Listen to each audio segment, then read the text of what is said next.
Hello friends, welcome to my channel ICTM Guru. ICTM Guru channel मध्ये तुमचं सगळ्यांचं स्वागत. व्हिडिओ सुरू करण्याआधी जर तुम्ही सबस्क्राइब केलं नसेल तर प्लीज या चॅनलला सबस्क्राइब करा. सबस्क्राइब बटनला क्लिक करा. सबस्क्राइब केल्यानंतर बेल आयकॉनला जरूर क्लिक करा. यामुळे माझे सर्व व्हिडिओ सर्वप्रथम तुमच्यापर्यंत पोहोचतील. तर सुरू करूया आजचा व्हिडिओ.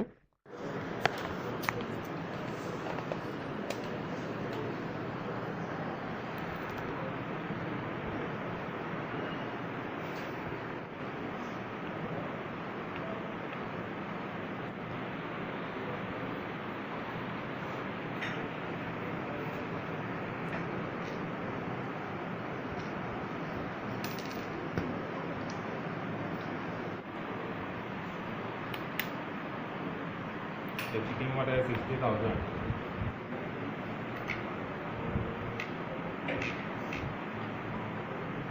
काल मी सांगितलं होतं की डायरेक्ट ओढायचं नाही, कारण याला काय असते बॅक साईडला केबल असते, या टचपॅडची केबल असते. तर या ठिकाणी जर बघितलं तुम्ही तर इथं रॅम बसवलेलं आहे. रॅमला फक्त काय आहे, नॉच दिलेला आहे.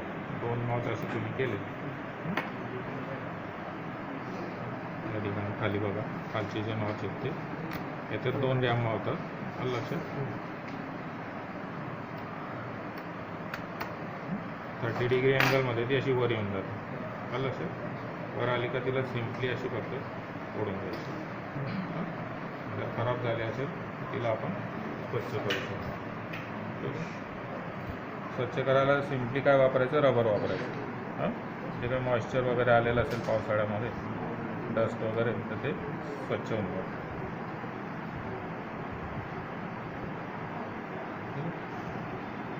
तुमचा नो डिस्प्ले असेल, नो बीप येत असेल, म्हणजे तुम्हाला डिस्प्ले येतच नसेल, त्यावेळेस तुम्ही रॅमवरती परत आउटपुल असतो, रॅम बदलून बघायची.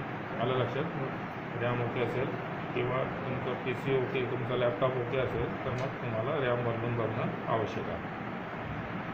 सिम्पली याला स्लाईड करायची त्याच नॉचमध्ये. तिथे जो तुम्हाला कट्टा दिसतोय, 2 रॅम मावू शकतात, एक वरती आणि एक खाली.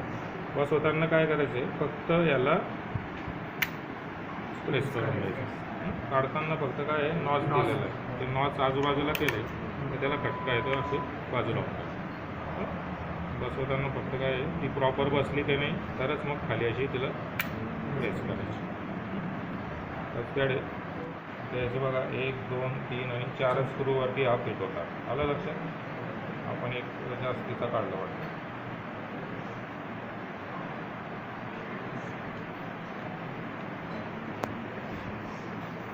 हे बघा, प्रेस कट आहे त्याला. ठीक आहे.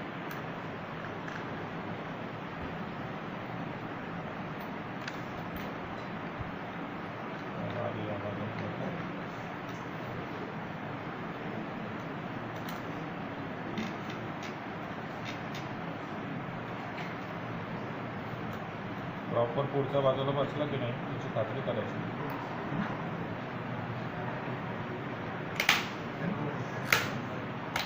ठीक आहे. प्रेस कट असतो, पण प्रेस कट आहे म्हणून तोडून नका टाकू. एकदा नॉच तुटला तर तो गेला नसतो, बसणार नाही. आलं लक्षात?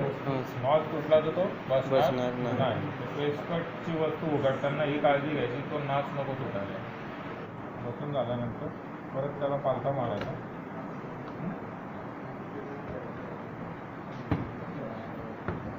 आपण जेवढे स्क्रू काढले तेवढे परत बसवायचे.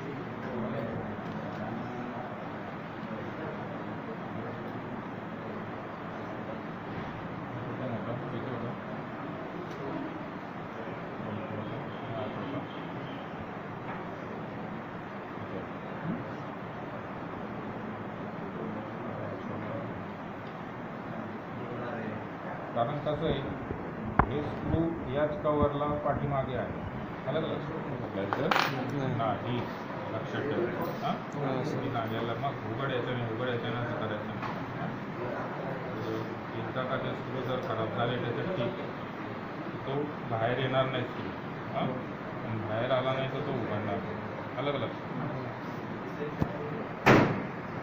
ठीक आहे. तर आज आपण पाहिलं DVD रायटर कसं बाहेर काढायचं, म्हणजे how to remove DVD writer, how to remove hard disk remove करायला सिम्पली काय आहे, इथला स्क्रू काढायचा आहे आणि इथे बाहेर आली त्याला एक वेल्डिंग आहे हार्ड डिस्कला, फक्त ओढून घ्यायची. जसा हा निघाला ना DVD रायटर सेम तसंच ते पण निघते. एवढीच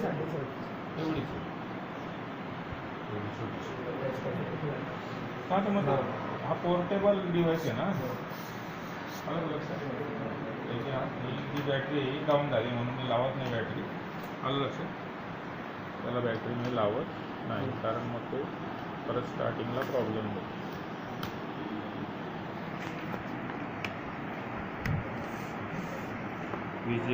विजे केबल आवश्यक असेल तर लावायची, म्हणजे तुम्ही एक्स्ट्रा मॉनिटर लावत असाल तर यूज करायची, नाही तर नाही. त्याला काही तुम्ही 2 मॉनिटर यूज करत नाही. मी टीचिंगसाठी वापरतो म्हणून मी एक विजे केबल त्याला अटॅच असते.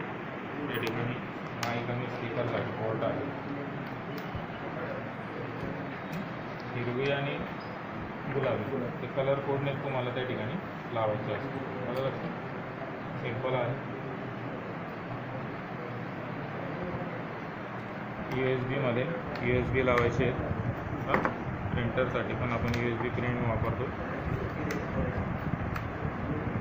डेटा केबल असेल तर आपण ती पण यूज करतो. लॅम्प केबल असेल तर आपण लॅम्प बोर्डमध्ये लावतो. सिम्पल आहे. एकदा तुम्हाला पूर्ण डेस्कटॉप पूर्ण कंप्लीट डोक्यात फिट झाला तरच याच्याकडे वळायचं. त्यामुळे फक्त इंट्रोडक्शनमधून लक्षात ठेवा. जोपर्यंत तुम्हाला डेस्कटॉप घरून दुरुस्त करता येत नाही तोपर्यंत